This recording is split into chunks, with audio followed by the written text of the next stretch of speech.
Ladies and gentlemen, the Granite Furniture Company, with stores in Sugar House, Murray, and Provo, presents... The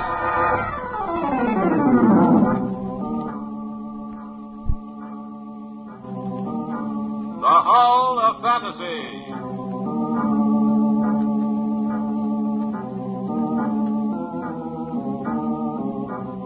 Welcome to the Hall of Fantasy. Welcome to the series of radio dramas dedicated to the supernatural, the unusual, and the unknown. Come with me, my friends. We shall descend to the world of the unknown and forbidden, down to the depths where the veil of time is lifted, and the supernatural reigns as king. Come with me and listen to the tale of The Mark of Shame.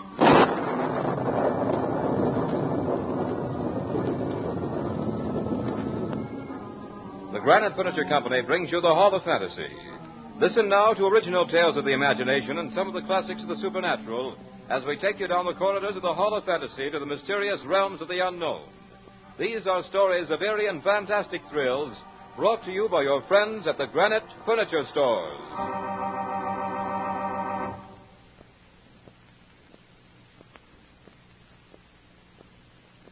And now for tonight's story, an adaptation by Robert Olson entitled The Mark of Shame.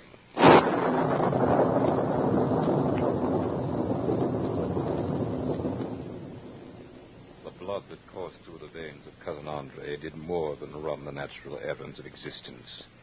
That blood fed his hates, his prides, his willful ego, to the end of time and beyond. Yes, and that same blood flushed a vivid red mark of shame in Andre's fair young face. It was phenomenal. Nothing like I'd ever seen before. Nothing, certainly, like the welts on a child's tender back.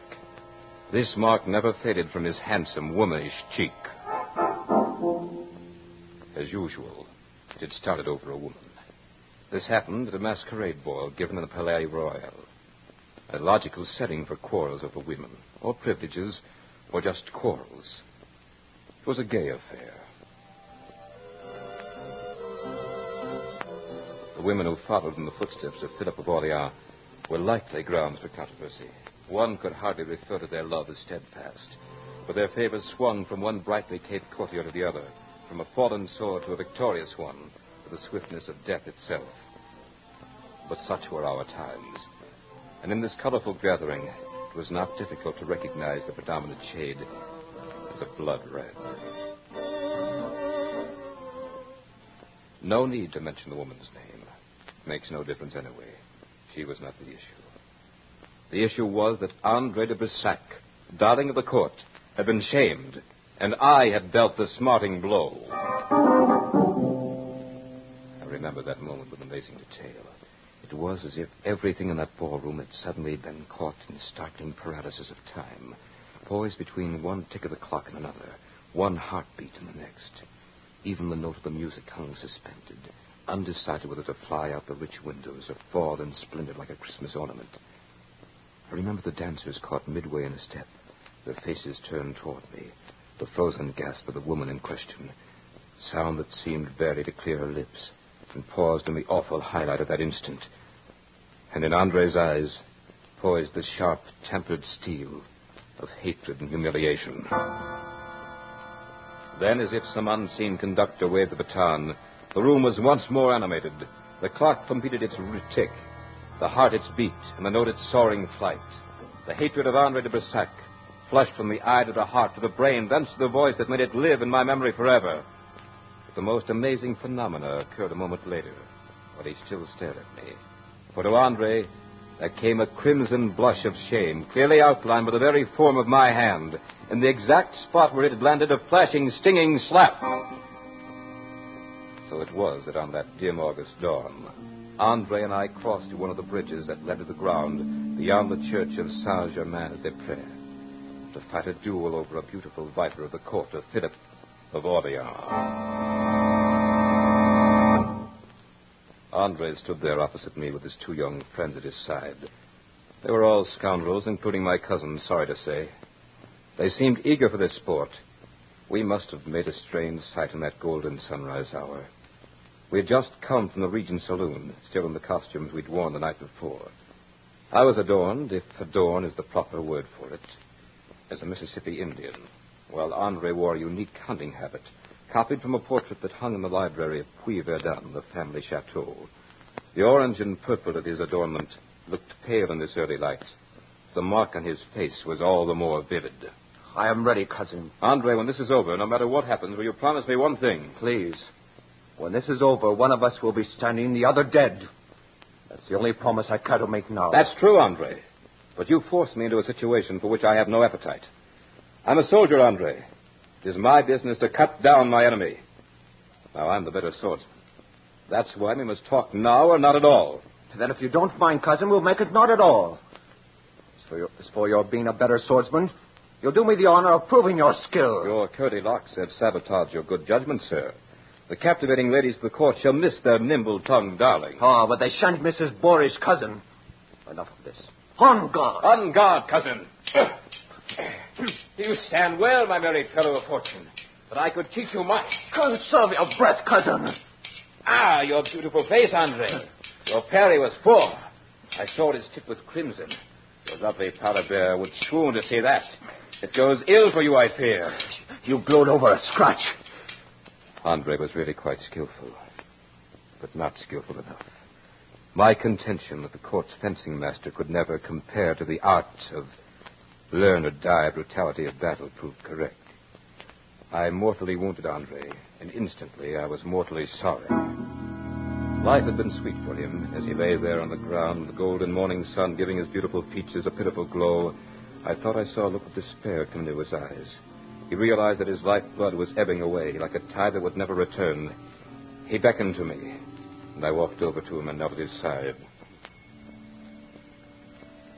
Andre, forgive me. Listen to me, Hector de Berzac. This is not the end of us. I am not done with the earth. Just because my jaw will soon stiffen and my eyes glaze over, they will bury me in the old vault at Puy-Verdun. But that is not the end either. You will be the master of the chateau. They may even laugh to think that Andre has been killed in a duel. They will sing masses to my soul, and I will be done with them all. You have accomplished that, Hector, but you and I have not finished our business. I will be with you when you least know me. Andre de Berzac, with an ugly scar on a face that women have praised as love. I'll come back when your life is its merriest. At your happiest moment, I will come between you and all that you hold dear. And when this hand is a ghostly thing, dear cousin, I shall drop a poison into your cup of happiness. I shall stand between you and the sun for the rest of your life. Doubt not my will, Hector de Berzac. I can do as I please. And it pleases me to haunt you when I am dead. I did not doubt the iron will of Andre. As he lay his head back on the dewy earth, never to lift it again, the chill breath of early morning touched me with inexpressible loneliness. I looked at him as he lay in his fresh, one world of sleep. How fragile he seemed, built only for lace cuffs and bright buckles. I could see why he had been such a favorite. I could almost, even now, catch the fiery twinkle of those clear eyes. And no one who knew the short manhood of my cousin could deny the great force of his tempestuous nature. No, I looked down upon that young face which I had marked so foully, and was sorry for what I had done, truly sorry. As for the curse, I took no heed of the blasphemous threats. I was a soldier. I had seen many men die for my own sword. Andre had done me a cruel wrong. I couldn't have forgiven it. Men had died cursing me before. Men who had loved life as rapturously as Andre. One more curse was... well, one more curse. I put it out of my mind. A very foolish thing to do. Andre's death had made me rich, but I found no pleasure in the wealth. This chateau, which had rung so with the raucous laughter of Andre's friends, became quiet and lonely. None of the servants showed me the slightest sign of friendliness. Even in the village, the children would shrink from me as I rode through. That's why I was so happy when the servant announced that Monsieur le Docteur was waiting to see me. Dr. Corday, I'm delighted, monsieur. Oh, thank you, my lord. I have some medical reports on the patients in the village. I thought you might want to look them over. I know nothing about such things, Corday. If there's no ravaging epidemic, I should be happy to dispense with it altogether. Oh, there's nothing to fear. The usual aches and our share of deaths and our share of babies. Good, Doctor. Will you join me? Well, Do, monsieur. Thank you. Dr. Corday, what do the people in the village say about me? Say? Why, the people love you, my lord. You can dispense with them, my lord, Corday. I'm a soldier, not a court dandy. What do the people really say? Shall I tell you? Of course you should tell me. Why do you suppose I asked you? Oh, monsieur, forgive me. This is a bitter life. I have no taste for it. I'd rather be a soldier. I really would. Well, in that case, you'd be quite interested in hearing what the people of the village say. What is that? That you have sold your soul to the evil one for your cousin's heritage. That's really funny, Doctor. Really very funny. I never wanted this life, never once. I wouldn't hesitate a moment to trade it for a place in His Majesty's troops. What you need is a wife, my lord. The wife? I can't even win the sympathetic ear of a friend, let alone the heart of a lady. It's a very gay season in Paris right now, my lord. You should find an angel there to take compassion on you. Paris? A marvelous idea. At least I can be my own man there. Doctor, I'm grateful for your visit. Come in again when I return. With a wife? Who knows?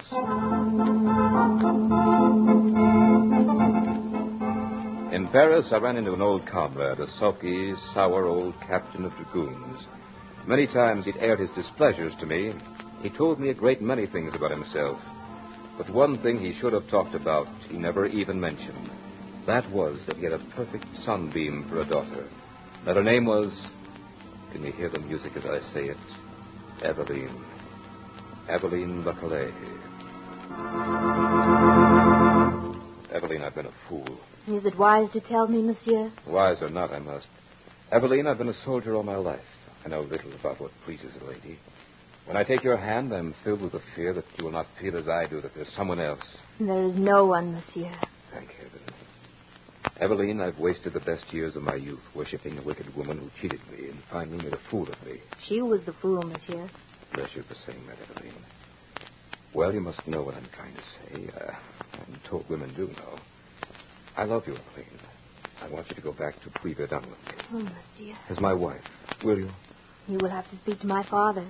Forgive me, but I already have. Oh, you are a soldier, monsieur. But what is your answer, Eveline? I will marry you. Oh, Eveline, my adorable one. This is... Yes, go on.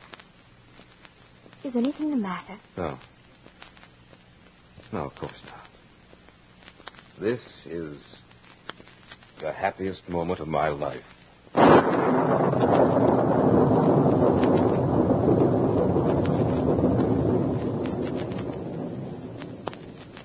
You are listening to The Mark of Shame on tonight's journey down the corridors of the Hall of Fantasy. Brought to you by your friends at the Granite Furniture Company, with stores in Sugar House, Murray, and Provo. And now, back to tonight's story, The Mark of Shame. Puy-Verdun was not the sordid, lonely place I had left. The difference was my charming bride. Now, when I rode through the village, the children actually crowded about our carriage. They no longer feared the Debussy who sat beside the lady. Her charities had won her their love and transformed the gloomy lord into a gentle master. They even forgot the untimely death of my cousin. And I no longer hesitated with that strange catch in my throat to tell her about it. Eveline, I never knew I could be so happy. I, too, Hector. I'm happier than I ever dreamed. Even the villagers feel it. They used to avoid me like a plague. You only imagine that. Why should they avoid such a gentle master? Maybe it's because you've made me so, Eveline. I feel like a traveler who's just been transplanted from the frozen Arctic wastes to the heart of some green and friendly valley. It's almost... Oh, I don't know, darling. Sometimes I doubt it. Why, dearest? It seems almost fantastic to be so happy. I could be aroused so rudely at any moment with a coarse shout of reality. You aren't dreaming, husband. I won't allow it. For you know, if you were, I would be too, and I wouldn't like that. See what I mean? Nothing like this ever happened to me before. It's like standing in the bright sun. Hector? Yes? Who's the lord of the chateau nearest to this? What? Who is he, Hector? Darling, don't you realize that this is the only chateau within 40 miles? That's strange. Why? Because I saw him again yesterday. Him? Whom did you see? I don't know now. Suppose you tell me about it. Well, in my walks about the park and woods in the past month, I keep meeting a man who appears to be of a noble rank. Of noble rank? Are you sure you don't mean a peasant? No. His dress and his bearing was that of a nobleman. I couldn't have mistaken that. I imagined that he must occupy some chateau near Puy-Verdun. That's not possible, Eveline. We're in the heart of a desolate region. No, that couldn't be possible.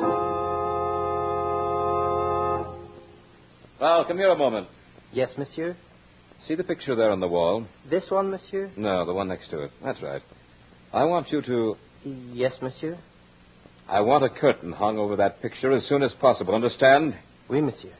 Good. Now bring some tea to your lady's drawing room. In spite of myself, I was disturbed by Eveline's visitant. That night I asked her more about it. Eveline, this man you say you saw... Say I saw. I did. In fact, I do see him. How often? Every day. Every day where? Sometimes in the park and sometimes in the wood. You know that little cascade and the old rock work that makes a sort of a cavern? Yes, I know the place. I used to play there as a boy. Oh, I love it. I spend my mornings there reading. And that's where you see him? Yes. Has he ever had the courage to address you? Never. I look up from my book and he'll be standing there very quietly, watching me. Then I'll continue with my reading, and when I look up again, he's gone. He must be some peasant out to frighten you. I'll go into the village tomorrow and see what I can find out. No, Hector, he's not a peasant. He has the manner of a nobleman. I suppose he's quite old. On the contrary, he's young and quite handsome. For the next week, I spent my mornings with Eveline. We took many casual rambles into the woods and park, but we saw no one but a few peasants or occasionally a member of our own chateau. These works were beginning to disturb the routine of my life. And since I was a man of rather deeply ingrained habits, my wife noticed the unrest. There's no need to take these walks with me, Hector. You know you have other things to do. I'll spend my mornings on the grounds, and the stranger can't intrude on me there. I'm beginning to think the stranger is your own fantasy, darling.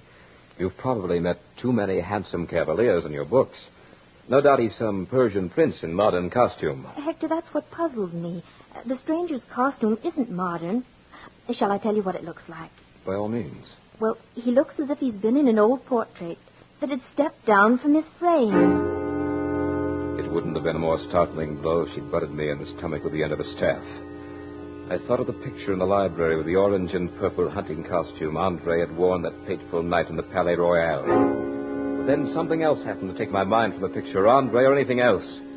For after a time, my wife, who had always been as lovely and glowing as the fresh petal of a rose, began to fail in her health. Her change seemed to have stolen up on her. Even I, who had seen her every day, hadn't noticed it until one day she put on a lovely gown she hadn't worn in several months. I was amazed how loosely it hung on her. Then I noticed her eyes that had at one time sparkled as bright as the jewels she'd planted in her hair. They were now quite dim and sick. Darling, how long have you been ill? I'm not ill, Hector. That's insane. You are ill. Quite seriously so, I might add. Stupid of me not to notice it before. What's done this? I feel faint. And she fainted. I caught her in my arms and swept her to her bed. Then I sent a messenger for Dr. Corday. Tell him to come immediately. I don't want a single moment's delay, understand? Yes, monsieur. I stood there as helpless as a child and watched my lovely Eveline seem to waste away with this insidious thing. I cursed every moment of delay before Dr. Corday arrived. When he did come, I rushed him to a room before he even had a chance to remove his cape. Then I sat and poured myself a drink for the torturous wait. But even before he came out to speak to me, I, for no explainable reason, had lost faith in the powers of medicine to combat the thing that had struck down my Eveline. Strange, very strange. Doctor, is she... Frankly, I don't know. I just don't know, my lord. Monsieur le Docteur, I was beginning to be afraid that she may be a little... Well, Dr. Corday, this isn't easy to say. Well, then, let me say it for you. You're wondering if she's insane. Let me assure you that she is not. Oh, thank heaven. She's been seeing some, well... Oh, you mean this strange visitant? Oh, yes, she spoke of it. It's possible that she may be suffering from some sort of illusion at that. But she's so rational on all the other accounts. I think that this person is quite real, at least to the eye. Usually, a monomaniac tells very incoherent stories of their illusions. Hers is no such thing. She speaks as calmly and rationally as you and I. Are you positive that there is no one who can encounter her in her walks about the garden? I don't see how. The moat is 10 feet wide and continually flooded with water. Raoul keeps the lock secured day and night. No, I don't see how it's possible. Well, perhaps someone related to your household in some way. A young man with a fair womanish face and a crimson scar that looks as if it might have been the mark of a violent blow. Oh, no. The dress doctor. How's he dressed? In a hunting costume. A purple and orange hunting costume. Doctor, this... Oh, no. What can I do? Right now, my lord, you'd better go in and see Lady de Bersac. She's asked for you. Darling, how are you? Oh, Hector. Evelyn, why haven't you told me? The doctor says you've seen the stranger again. I see him every day. That's what's killing me. I rushed down to the library, took down the portrait, and showed it to my wife. She looked at it and trembled like a leaf. She clung to me as if she were about to fall into some nameless chasm. It's witchcraft. The costume is the very same. Then she described his face to me, line for line, even to the cruel mark my hand had left. I knew that Henri de Bersac had come back to keep his promise. I took Evelyn away. We traveled through the southern provinces and on into the heart of Switzerland. I wanted to outdistance the phantom. It was no good. He followed us everywhere we went. Never did I see him. Always Evelyn. That type of vengeance had Andre's touch. He used my wife's innocent heart as his cruel weapon. His constant, unholy intrusion was destroying her. Nor could I shield her or drive Andre from her. He's here even now, Hector. As you stand there and I here, he stands between us. He'll never let me rest nor let me forget him. Thus it was I fought like a madman against something I couldn't see, fought through this terrible void to get back to the side of my beloved wife. And then, a short time later, we were in a Tyrolean village. It was a brilliant moonlit night. I was about to speak a word of encouragement to Evelyn when she spoke.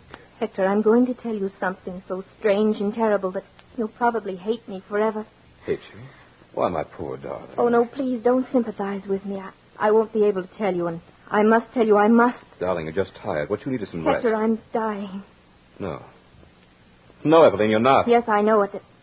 That's why I must say what I have to say. I won't listen. You must listen. At first, when I began to see the stranger in the park, I shrank from him. He seemed terrible to me. Day after day he came. Then one day I wasn't afraid anymore. I found that I was thinking about him, watching for him. Then for a while I didn't see him. Was that when I was with you? Yes. Even then, when I was with you, I found that I was desolate without him. Evelyn, you don't know what you're saying. Oh, believe me, Hector, I do. I wouldn't blame you if you killed me. But I began to count the hours to the time when I'd see him next. He took all the old joys from my heart and left me nothing but the unholy pleasure of his presence. Now, Hector, curse me, kill me, anything. Only know this. Whatever it was, witchcraft, the imperfections of my heart, I don't know. I only know I fought against it and couldn't win.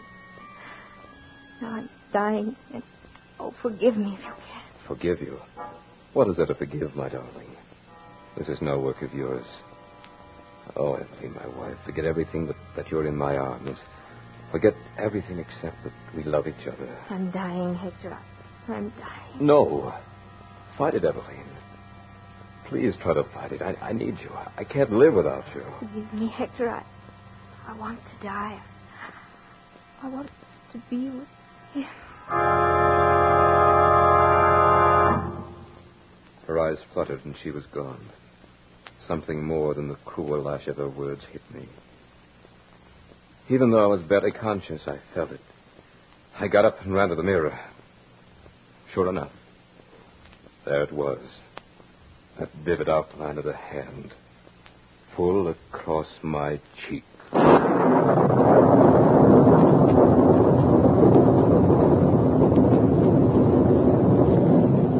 runs the tale of The Mark of Shame.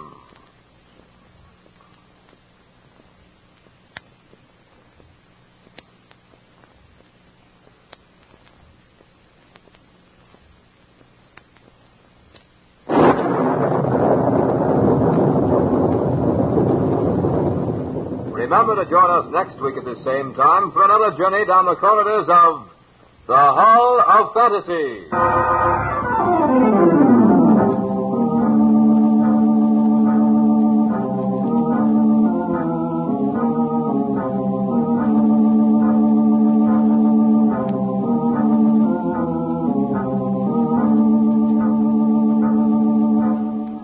Tonight's program was adapted from Miss Braddon's story, Eveline's Visitant, by Robert Olson.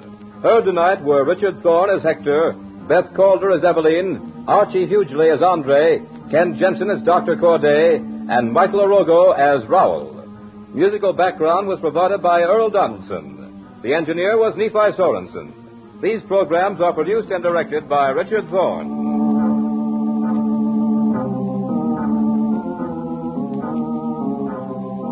Remember, be with us again next Sunday night on call at 9:30 when the Granite Furniture Stores in Sugar House, Murray, and Provo will take you on another journey down the corridors of the Hall of Fantasy.